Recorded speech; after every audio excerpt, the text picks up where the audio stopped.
Good evening. I'd like to call to order the Clarkson Independence District Library Board of Trustees meeting for July 16th. Meeting was called to order at 6:02. Let's stand for the Pledge of Allegiance.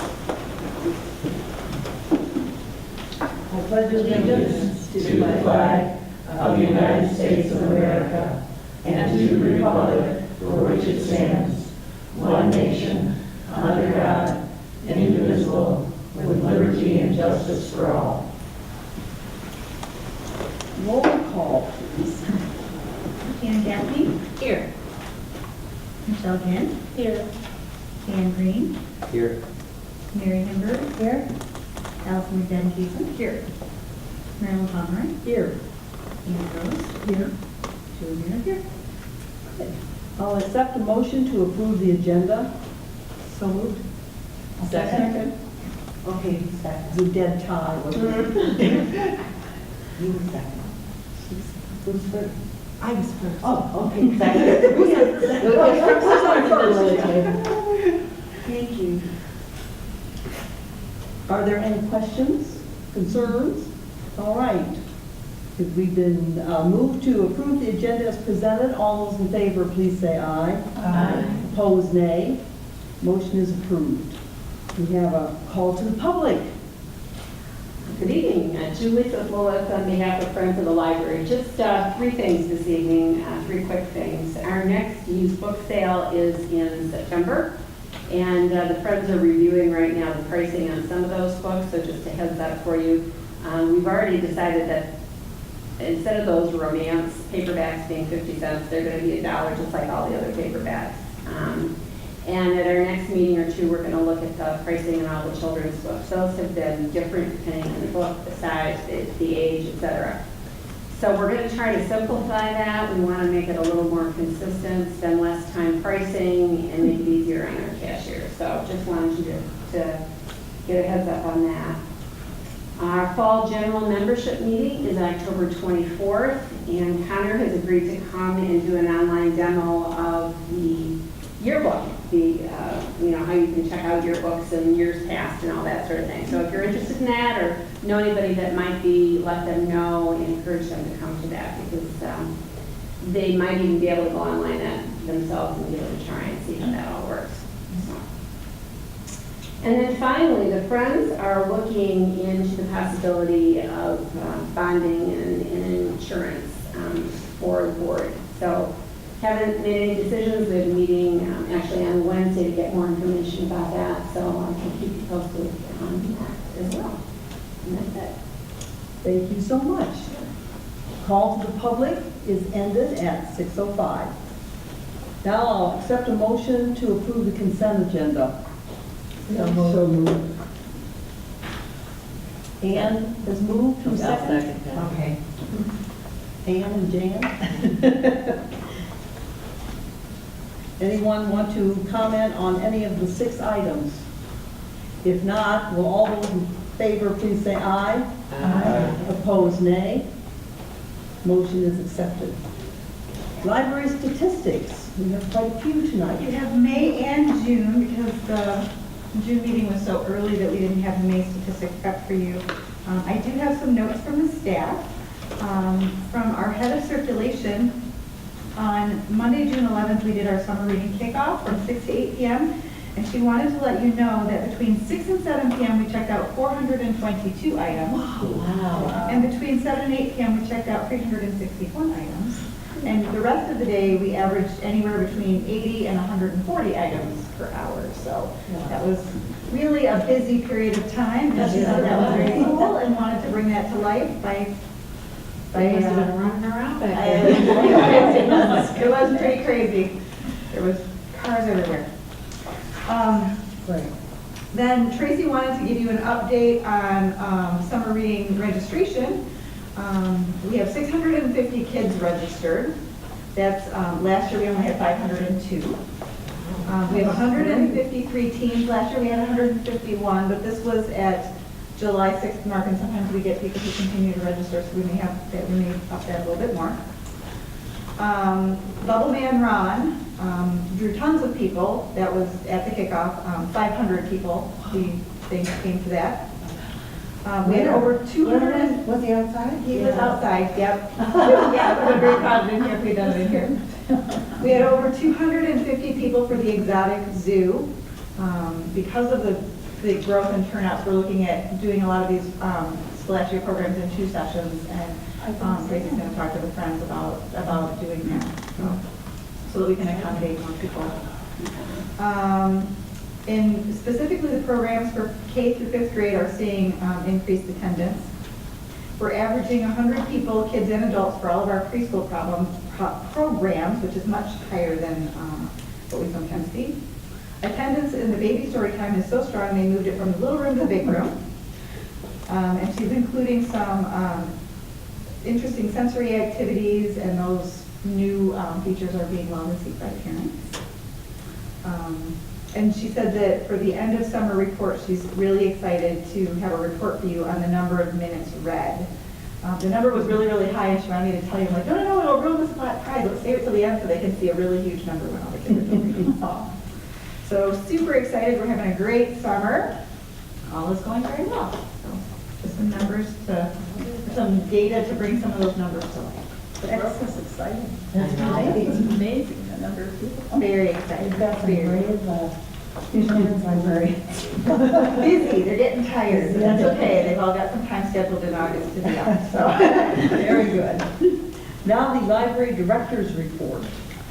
Okay, so under general information, the library is pleased to be offering 2 new online services through our website. The first one is called Canopy. It's an on-demand movie streaming service that residents can access using their library cards, and features independent films, documentaries, and classic movies. It has been added to the library's website under the e-library tab, and is also being featured in the front page carousel. The other one is called Niche Academy. It's a database of training videos for services the library offers, such as Gale Courses, Hoopla, Canopy, and Mango. It also includes instructional videos for more general services like Facebook, Instagram, and Twitter. The full selection of videos is accessible from the library's website in the education section, and videos for specific library services such as Hoopla, Canopy, and Overdrive are available near the links to those services. You can embed them right in the website. It's really cool. So those are 2 new things. Other general information, on July 3rd, we did have to replace the library's water heater. When the custodian noticed that we didn't have hot water, we hoped that it could just be repaired, but after discussing it with the plumber, it was decided that replacing it was the most cost-effective and efficient choice based on its age and condition. Now that the new unit is in place, it's apparent how much the old unit had aged and had been approaching end of life. We just didn't realize. It's one of those things that it starts to wear out, and we got the new one, we turned on the hot water, we're like, whoa, this water's hot. We didn't know how to wait. Yeah, we didn't know how unhot it was. So, but it did have the courtesy to die during the week. It was so hot, we didn't really miss the hot water. The plumber was pretty sure we didn't even notice it for at least a day. So, anyway, I guess the tank is so big, and we don't have people showering and things like that, so we don't really use a lot of hot water. In terms of finances, on June 25th, our new e-timesheets module went live. There were a few small glitches, but once those were cleared up, the new system has demonstrated that it is much more streamlined. This should save significant time in payroll processing and significantly reduce the amount of paper we need to store to fulfill record retention requirements. So, I mean, we went from a stack of paper like this to like 6 pages. So, it's great. We're very excited. In terms of project updates, the newly reupholstered chair has arrived in the Cattell alcove. It looks great and is back to being a favorite seat for our patrons. We're grateful to the designer at Library Design Associates for helping us select a fabric that will hold up in our busy public space while still having that comfortable, homey feel that makes the outfit so popular. Also, the work crew from Bloom Roofing installed the new gutter over the library's main entrance on June 29th. This will direct water, rainwater, and snow melt into the garden areas on each side of the walkway to help prevent pooling water and icy patches on the sidewalk approaching the building. They did a great job integrating the solution into the look of the building, so be sure on your way out you do stop and take a look at it. It's so integrated, I went out there and said, oh yeah, I guess they did do it. I mean, they did a really good job. I'm really pleased with it. Next item, beginning later this month, I will be part of the Michigan Library Association's 2019 Executive Summit Work Group. The Executive Summit is a valuable one-day networking and learning event designed for directors, deans, and executive management of all types of libraries. MLA creates a work group each year to plan and execute this event to ensure that the topics and presenters are timely, engaging, and reflect what library leaders are seeking in the event itself will take place on Friday, May 31st, 2019. Next item, over the past 2 months, we've been working on a plan to transform the current business area into a comfortable small group meeting space geared toward local businesses and civic groups. This would include enclosing the space with glass walls to provide private meeting space that will feel bright and open, a conference table with power and data connections, seating for 8, a wall board for notes, and a screen are all part of this proposal. In addition, we would like to replace the furniture in the neighboring 2 small study rooms to make those rooms more comfortable and appealing to workspaces. Feedback from businesses and community continue to indicate that meeting spaces for a variety of group sizes is desperately needed. We are pursuing ways to fulfill this need by adding additional meeting spaces and updating current spaces to be more flexible and appealing. So, ongoing, yeah. But this project we've been working on for quite some months, and I think you'll probably be seeing this proposal either at your meeting next month or the month after. We're just kind of trying to get a handle on the final timeline, when they may be able to execute it, how long it will take ordering furniture, and whether it would be paid for in this budget year or next. And last but not least, the Parks Department Garden Club will hold their annual garden walk on Wednesday, so the day after tomorrow, from 11 a.m. to 7 p.m. The walk begins at the library, which will feature an artisan market from 11 to 5. This fun event is an opportunity to show off the library gardens, and is also one of the major fundraisers that supports all the flowers at the library. Advance tickets are $15 and event day tickets are $18. Thank you. Lots of great stuff. Very nice. And brings us to regular business. And item number 1 is the approval and recommendation for the new voice communication system. So gentlemen, please. Good evening. I'm John Foster with Convergent Technology Partners. We've been working with the district for several months now, putting together the phone system bid and whatnot. And we actually, on May 31st, put together a formal RFP that we put out on our bid management system and notified some of the vendors that the bid was available. Bid was opened on June 21st. We asked for basically 4 categories of bid from the vendors. The first was a base bid that included a premise-based phone system. Second was alternate pricing for a cloud-based phone system where all the common equipment actually up in the cloud resides elsewhere. Third was pricing for telephone services. Currently we use a company that's providing all of the incoming lines and outgoing lines and things we use for security and whatnot, and we're looking to change that. The fourth was pricing for a new paging system and adding speakers where there currently aren't any. The bids are tallied on figure 1 on the sheet. I believe everybody has. We initially did a quick review to just make sure that everybody was compliant with the specifications, and with very minor discrepancies, pretty much everybody was compliant with the specifications that we put out. Then we invited all 3 of the vendors that made proposals to come in and interview and put on demonstrations of the product with the staff. And what we found was that one of the vendors kind of rose to the top. And I've outlined some of the reasons why we feel that way. The vendor in question was BSB. And first and foremost, I think one of the things that stood out was they have a very well demonstrated project management style where they will come in and manage the whole implementation process, and they set benchmarks and different timelines and communicate that very well back to the district staff and to us. The other issue, or another issue, was that the telephone instrument, and there's a picture in there that we've been looking at a little bit later, but the telephone instrument itself was a little bit different than the other 2 that were proposed, in that it had some fixed buttons for like hold and transfer and things like that, that we think will make it very easy to transition from the old system to the new system. The other 2 phones that were proposed, they were soft keys, and they changed based on the status of your call. If it was ringing, the buttons were one thing. If you were on the call, they were another thing. So it get a little confusing as we're trying to utilize that. So we took that into consideration. The integration between the phone system and the email system here at the library is a little better than it was with the other two vendors. One of the features that I think everybody really rallied behind was, and let me just explain first of all, if I get a voicemail system, or get a voicemail in the phone system, it also goes into my email. So I get an email that says you've got a voicemail, and it's got a recording so that you can listen to it through your email.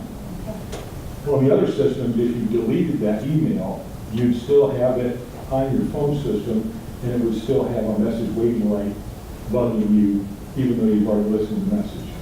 With the MyTel system that BSD proposed, when you deleted the email, it would delete it from the phone system as well. So the message, well, the waiting light would go out, and you would go back to your desk and figure you got a new message and check it, and really you don't. So that was one of the things that everybody kind of liked. The other thing was, and I know I've been through this issue, when I delete a voicemail, with the other system, when you hung up, that deleted message was gone. You had till that point in time to get it back. With the MyTel system, you've got 24 hours. So if you accidentally delete a voicemail and hang up, it's like, oh, now you can get it back within 24 hours. So that was a feature that everybody kind of liked. Like that at home. The other thing that was kind of more of a housekeeping thing than anything was the licensing model that MyTel uses. The DSD proposes much simpler. You have a phone, you have a license. In the other system, you have a phone and you had, I think it was 3 licenses that you had to actually purchase to go along with that. So, you know, in my mind, if I'm adding a phone later on, I know I got to buy a license. I don't have to sit down and figure out exactly how many licenses I have to buy. We also felt that the MyTel phone itself was sturdy, especially the handset. You know, in today's environment, they're all very large because you don't have a lot of heavy electronics inside the handsets anymore, the phones for that matter. But something that was a little sturdier and felt a little more reliable was kind of advantageous, and everybody felt that the MyTel system really did that. One of the things too that impressed us, MyTel, you know, we asked to replace the paging system and then put speakers where there aren't speakers today. MyTel came in and said, we're going to replace the paging system, but we're going to replace all the speakers because that allows us to come in and set volume levels and make sure that we've got uniformity between all the speakers, and you know, you're not in one area and the speaker goes off and dry cleans your clothes, and in the other area you just can't hear it, you know, that type of thing. So we were kind of impressed with the fact that they would take that initiative to replace everything and give you basically the best solution possible. The MyTel management system was also, we felt, a little bit more intuitive and a little easier to use. I know Bill played with it a little bit, and I felt very comfortable with it. So, based on some of those things, we recommended the MyTel solution with BSB, and as you can tell, they weren't the cheapest solution, but we did feel that they were the best solution for the library. So we're recommending that you award the contract to BSB, the MyTel system, in an amount of $25,399.88. At Convergent, we always recommend that with any project, you have a contingent fee, you know, something that says, if we forgot, we're going to put a cabling drop in here, or whatever the case may be. We recommend usually between 7 and 10%. In this case, I think we recommended really around 5% because I think we're pretty clean. But we recommended that you also approve a contingency amount of $1,800. So that makes the total award amount, I don't have the exact figure, I'm sorry, but it's close to 27,199.88. Thank you. In addition to that, and that amount includes the paging system as well. In addition to that, we're recommending that you accept the proposal from BSB for telco services at $154.95 per month, and that includes 5 lines and 25 DID numbers. And DID, for those who aren't familiar with it, means direct limited dial. So now everybody will have their own private number, so you can dial Julie direct, Debbie direct, the whole that thing. We still retain numbers for circulation and information desk, things like that, but everybody else will also have their individual numbers. So that avoids the two-step process of calling and then asking for that particular line. Yeah. Assuming people, you want to get off your personal line. Now, I said that includes 5 lines. There are still 3 lines that cannot be run through the phone system. The tax line, the security line, and the DTE, yes, the electrical meter. Thank you. And so the plan is still to move those from the current provider. We're still researching what are the available providers here that we can switch those 3 lines to, what that pricing would be. So that's something that we'll deal with as we go through the implementation. And then I did attach some cute pictures. The first is just a kind of a layout of how everything is connected. The second is the phone system that pretty much everybody will have. And then the final one, with all the pretty colors, is the conference telephone. And currently we have one that's going to move around. One of the things we may do is explore getting a second one to be, so that we have one permanently on it. But I think the vendor that we chose thought that they could actually utilize a standard phone with a speakerphone to do that. We're still questioning whether or not that's really a viable option. We may end up with 2 of those speakerphones. Any questions? That was very clear. And concise. Thanks, Michelle. All right, so if there, and we did read our agenda, so we were prepared. Let me go over, I think, Yes. over the budgetary Let's do it. information. So this is a budgeted project. $40,000 was allotted in line 980 equipment to accommodate all aspects of this project. So number 1, the quote from the bidder that is being recommended is $25,399.88 plus $1,800 for contingencies for a total of $27,199.88.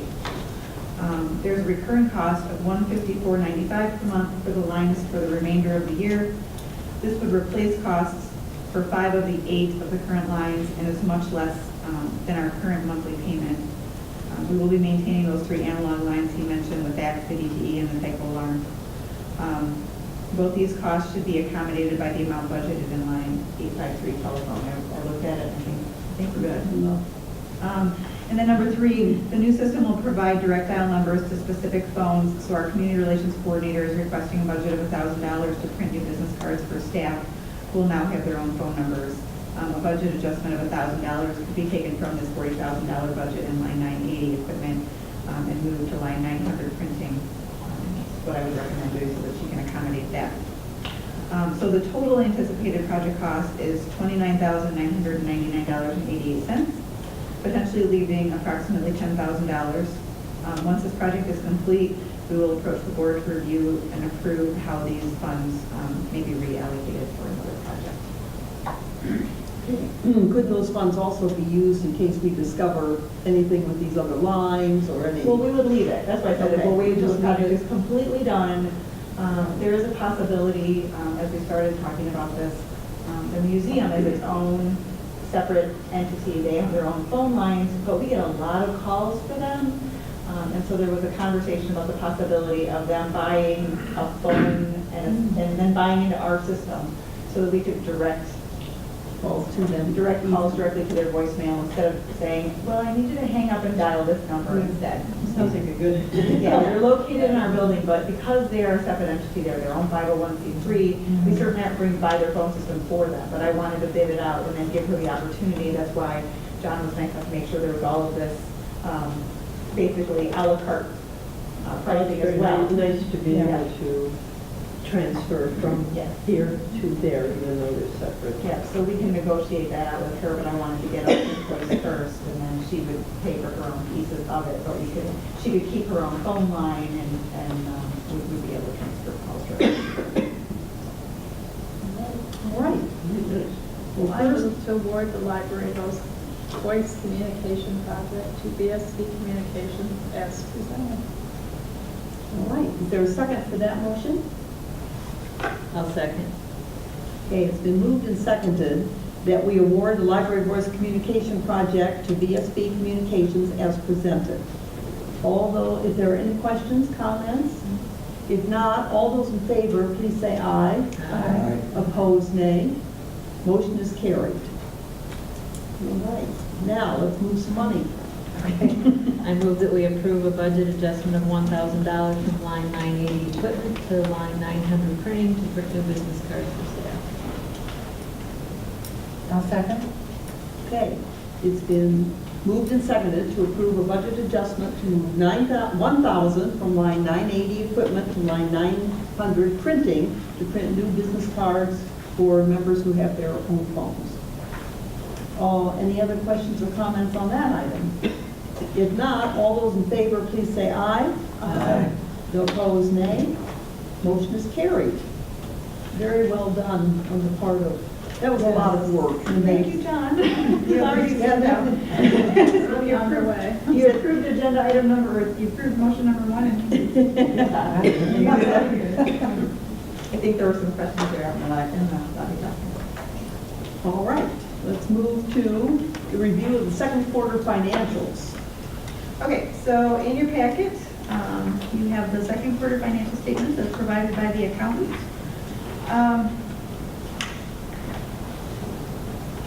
If you look at your table, the first section, you're starting with 403 are the property taxes. So those are the revenues coming in. I don't have a lot to point out to you on this because there are several of these line items that are so close in terms of how much we should be spending at the 6-month mark. There's not a lot to discuss. Good. We're not really over budget in anything. I'm not really concerned about anything, except for line item 931, which is our building and grounds line, which you'll find on the second page. Right. That particular line item, the total budget is $51,100. We've spent $25,550. There's only $8,000 left in that line item. We were decimated by snow plowing this year, which is the next item on the agenda. The amount of money that we spent from January until April on snow plowing was nearly $15,000. The total for the 2017-2018 season was $27,000. Yes. So it was one of those years where every time it would snow, it would just keep snowing. We had to keep coming back and coming back. So we'll talk about that more. But we are going to need to make a budget adjustment for that. I don't know that we need to do it tonight. I'd like to do a little more analysis, but that's the one line item that I'm concerned about. So everything else is surprisingly spot on. So, Great. any questions about anything? No? We're getting better at this. Yeah, that's great. It makes you feel good. It does. It does. Yeah. Yep. All right, thank you. Now, speaking of snow plowing, let's, on a 90-degree day, let's do an analysis of the snow plowing costs and take a look at some plans. Okay, so segueing right into my 931 that I was concerned about. Each year in August, the library board approves the RFP for snow plowing services. The RFP is posted in September so that a contract to begin November 1st can be awarded at the October meeting. Due to a significant spike in the 2017-2018 season, I'd like to present an analysis of snow plowing costs for the past 4 seasons to allow the board to discuss the various options for pricing structures for the RFP to be presented and posted for the upcoming season. So, you have a memo that is cost analysis, and you also have a little spreadsheet. So I'm going to point out the numbers on the spreadsheet first. So the 2014-2015 season, we spent $11,725 for the season. So now just to understand, that's going from November through April. So even though we're on a January to December fiscal year, I actually took out the numbers from November and December and the numbers from January through April and kind of added those together to get season costs. So that first season that I have on here, 2014 to 2015, that contract did not include the safety paddle on Clarkston Road and the east sidewalk. 14-15 would have been right after the millage passed. We weren't collecting that money yet, and so we didn't add that in until about halfway through the following season. So in 2015-2016 is when we added this sidewalk and the one out front. That year we spent $15,215. So you can see a little bit of an increase. 2016-2017, despite the fact that we were doing both the front and the sides, it actually dropped. We spent, I think, more money in 16-17 on salt than we really did on snow and plowing. That was this, I don't know if you'll remember, but I kind of went back and looked. That was the winter where it would rain at lunchtime and then freeze by the time he closed, and then he'd have to come back and resalt it in the morning. So it was a lot of salting twice a day just in order to keep things comfortable and safe. 2017-2018, this was the year that it would start snowing, and it would just snow all day. And it wasn't snowing a lot, but it was snowing enough that every 2 inches he was having to come back and redo it. And we have an olive cart plan, meaning that we do per push. So he would come and he would plow it, we would be good, and then it would snow 2 more inches, and he would come and he would plow it, and we would be good, and then it would snow another inch or 2, and he would. So it was the repeat again and again and again. So I averaged all 4 seasons, and our average for all 4 seasons was $16,695. And then I also teased out that 14-15 year because that didn't include that sidewalk and side sidewalk. So that average was $18,352. So if you think about the numbers a little bit, we've gone anywhere from $11,000 to $27,000, but the average is about $18,300 for the 3 main years.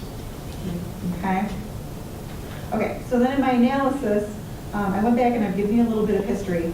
So when the library was a township department, snow plowing was actually handled by the DPW and was paid at the hourly rate of the DPW employees doing the work.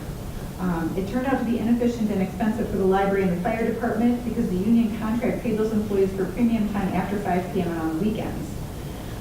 But those were standard operating hours for both of those organizations, and it was decided that the library and fire department could outsource snow plowing in order to pay the same price for snow removal service no matter when it snowed. So the RFP was put together by the fire department using a per push structure. Now, part of the reason they wanted a per push structure is because they also have a crew of people who are in that building around the clock who could do some of that sidewalk work themselves and whatever. So they created a per push structure for us as well.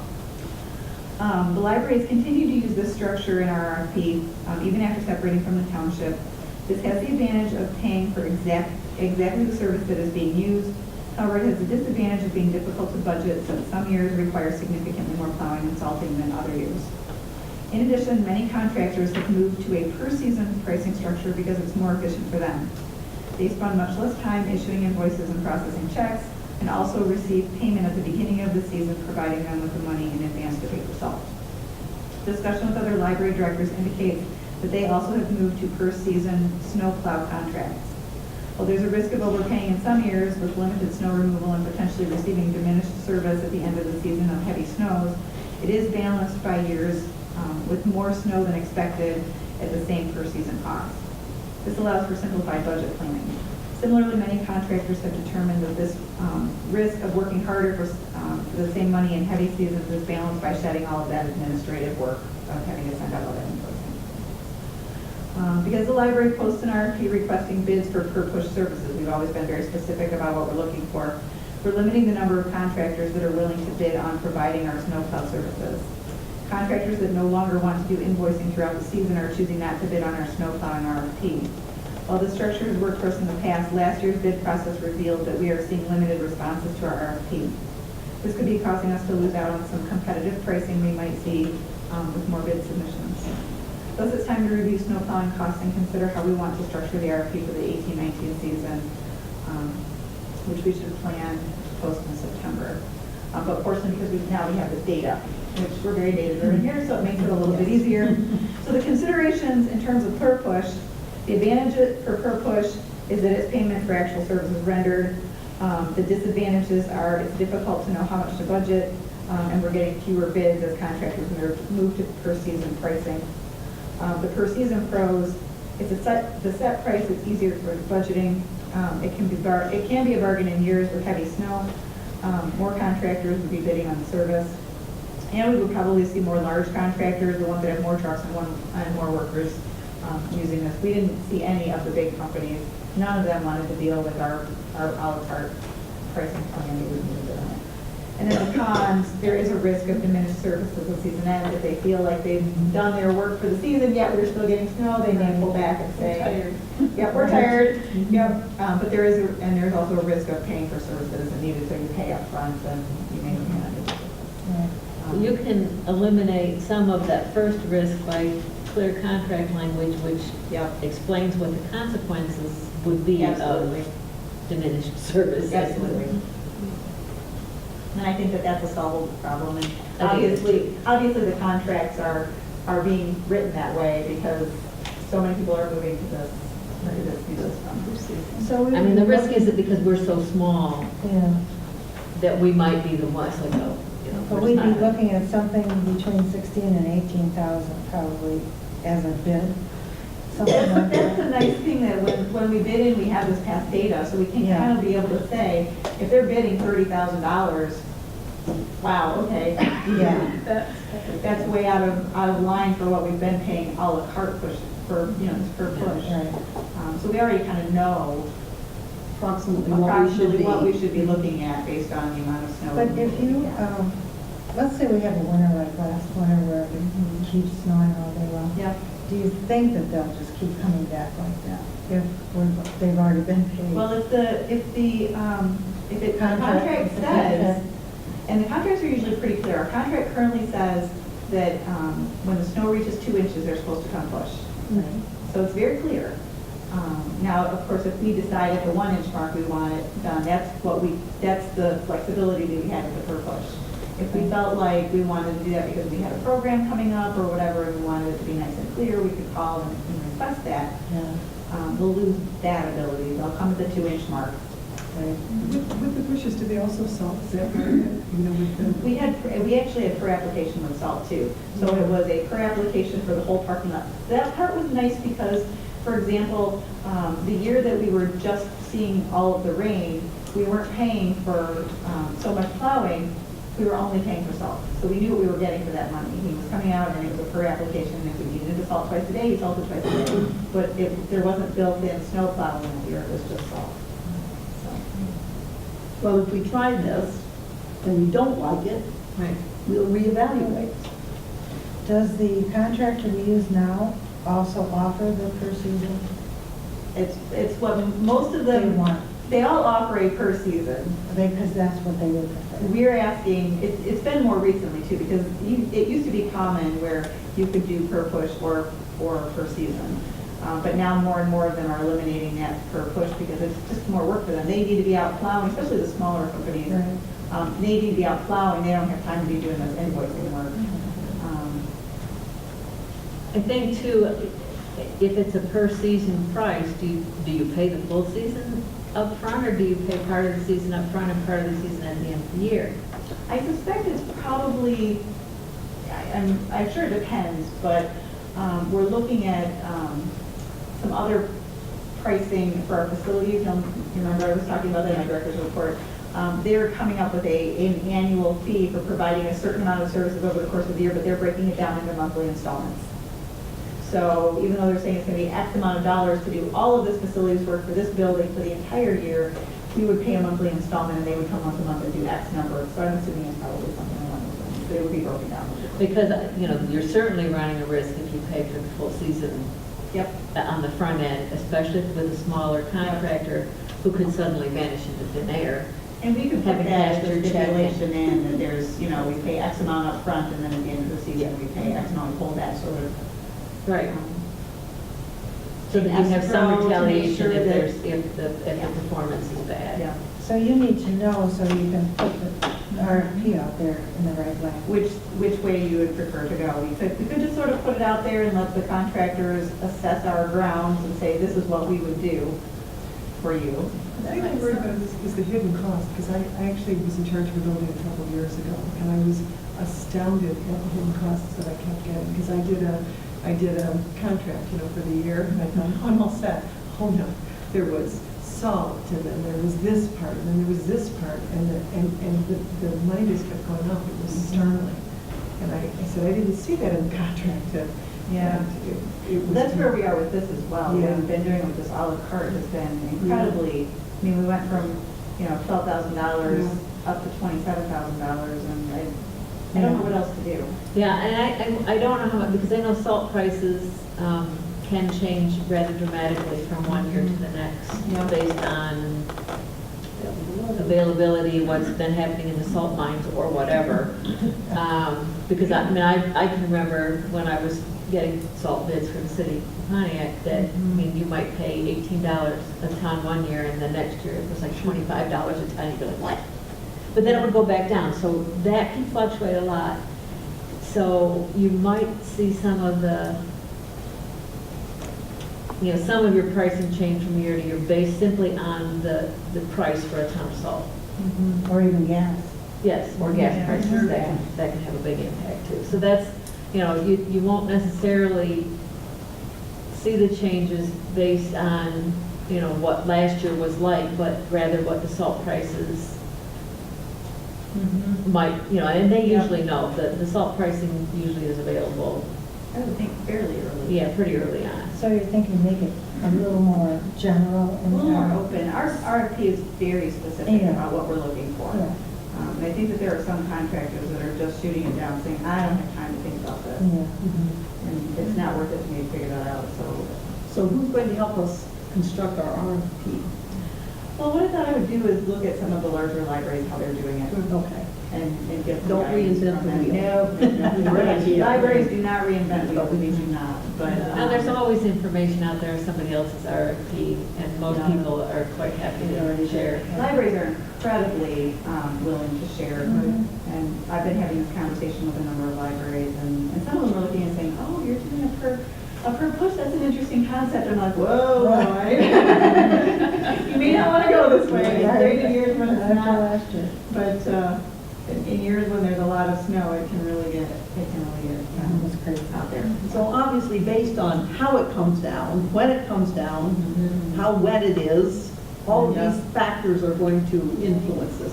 Indeed. I think we should move in that direction, see what happens. We can reevaluate once we've collected data after a few years of trying that. And times change. Right. Sure. They do change, and it'll be interesting to see if any of the bigger companies even want to bid, because we're That so would be a small. plus if we get Yeah. some bids. Yeah. I know that I was surprised that, I specifically went out looking for all of the companies that are in this area and sent them our RFP, and I did not hear from quite a few of them, and I think it's because our RFP was just too Yeah, specific. I don't think you'll hear from the biggest companies. No. But there are those medium-level companies that are not just a guy in a truck. Yep, yep. And that would probably turn out to be a very good thing for us, because then they just tend to have a little more flexibility about when they do particular jobs. And I think so. All right, does that give you enough It information to does. move It gives the forward? direction I'm good. Thank you very much. That's what I needed. All right, let's look at item number 4. We need to set dates for staffing subcommittee meeting Yep. and budget workshops. So the library's budget is planned and drafted by the library director and staff during the spring and summer. The library board staffing committee meets with the library director to go over the organizational structure and the staffing costs in late July to early August to address any concerns or changes. Library board reviews the initial draft of the budget at a public workshop, budget workshop in mid to late August, and these meeting dates need to be set. And then the formal presentation of the 2019 budget and public hearings regarding the library's millage rate and budget will take place at the library's September 17th, 2018 meeting. So it's just a matter of picking the dates. Is the staffing committee going to be made up of the same people that it has been? Make sure everybody's still wanting to do that, and when would you like to meet? I have the library's calendar in front of me. Okay, well, I'm in. Okay, Anytime after next week. I've got Ariana next week. okay. So you're an August man. Look at August. I can do that. Okay, let's see what I got. And I may be out of town sometime in August, but we have not figured out when yet. I'm unfortunately in that same position. Okay, But we can We're looking schedule in the air. something and then, Yeah, that sounds Okay. good to me. so and hopefully it won't conflict with anything. I am at that conference in Atlanta from the 30th to August 1st. And I think we're looking at potentially still doing interviews for our new head of adult services, potentially the 2nd and 3rd. So I think maybe we're looking at the week of the 6th, if that works. Sure, how about Tuesday? Tuesday, that should be good for me. Tuesday the 7th? Yeah. Oh, Tuesday the 7th is election day. We can have the little room. Okay. Well, if it's the staffing committee, we generally meet in the Yeah, little room. Yeah. I looked at the calendar, there's a big long thing on it that says, election. But for the little room, we would have that, so, and I'm available anytime that day, so. Excuse me. So what time of day is What good time of for- day? I'm actually free. A full day? I'm free the whole Oh day. my gosh. Yes, unusual. Well, what can we do to not mess up the rest of your day? Would you like to meet early? Would you like to the meet? whole day. I just happen to have that day off. Oh my So that's why I gosh. could schedule that day. How about early? Is that early? Yeah. Not super early, 10 or 11? 10 or 11, yeah. Yeah, it's 10 or 11, good for, Yep. Yeah, that should be fine. okay. We'll go 10 o'clock? 10 o'clock it All right, is. staffing committee is going to meet on November 7th at 10 a.m. Perfect. Meet August. I'm sorry. November 7th. I have election on the brain. I heard election and my brain just moved to November. Oh my gosh. Okay, Now, how about budget workshop? budget workshop. So that one can take place, obviously we want the staffing committee to meet first. Right.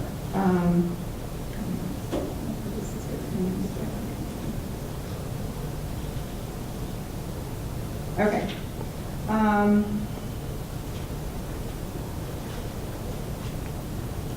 You want to meet a week later? It'll give me a chance to put together anything that's, Are they gonna have enough, is the staff gonna have enough time between now and? we've been working on it. Okay. We have been working on it, so I think we're. But they'll always take, people will fill the time that you give them, so. That's true.